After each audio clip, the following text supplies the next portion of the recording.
सूत्रों के हवाले से खबर मिली है कि रिजर्व बैंक ऑफ इंडिया सरकार को अतिरिक्त डिविडेंड जारी कर सकता है। सरकार ने आरबीआई से अतिरिक्त डिविडेंड जारी करने के लिए कहा था और इससे सरकार को बैंकों की रिकैप फंडिंग में भी मदद मिलेगी। मेरे सहयोगी आलोक प्रदर्शी हमारे साथ ज्यादा अपडेट के जुड़ गए हैं।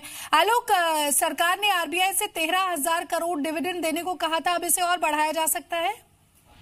बिल्कुल, देखिए, जो जानकारी मिल रही है कि आरबीआई ने जो डिविडेंड सरकार ने मांगी थी उसको देने के लिए ग्रीन सिग्नल दिया हुआ है। तो जाहिर सी बात है कि जो 13,000 करोड़ का अमाउंट था वो सरकार के फिस्कल स्लीपेज में थोड़ी बहुत मदद कर सकता है, लेकिन जो सरकार का जो घाटा है इस वक्त वो कहीं ज़्यादा है और इस वक्त सरकार की ज़रूरत काफ़ी ज़्यादा है। तो ऐसे में आरबीआई की तरफ से एक छोटा सा सपोर्ट तो मिल पाएगा, लेकिन जो सरकार का फिस्कल स्लिपेज है वो पूरी तरह से नहीं हो पाएगा। लेकिन फिर भी आरबीआई की तरफ से जो ये 13,000 करोड़ रुपए का अमाउंट अगर आता है तो ये एक बड़ी कह सकते हैं कि जो फिस्कल डेफिसिट सरकार जिसको झेल रही है, सरकार की रेवेन्यू में कमी हो रही थी, कहीं ना कहीं इसको भरपाई करने की कोशिश करेगा और सरकार को इसके अलावा भी और कई तरह के फंड जुटाने पड़ेंगे जिससे कि जो इस बार का जो बजट है या फिर जो स्पेंडिंग्स है उसको बढ़ाया जा सके, क्योंकि सरकार के कह सकते हैं कि खजाने में पैसे की काफ़ी कमी है। इसीलिए सरकार ने 55,000 करोड़ रुपए का एडिशनल बोरोइंग भी की है। इसके अलावा बैंकों को भी पैसा देना है तो इसलिए बॉन्ड्स भी इशू कर रहे हैं। तो तमाम जो चीजें हैं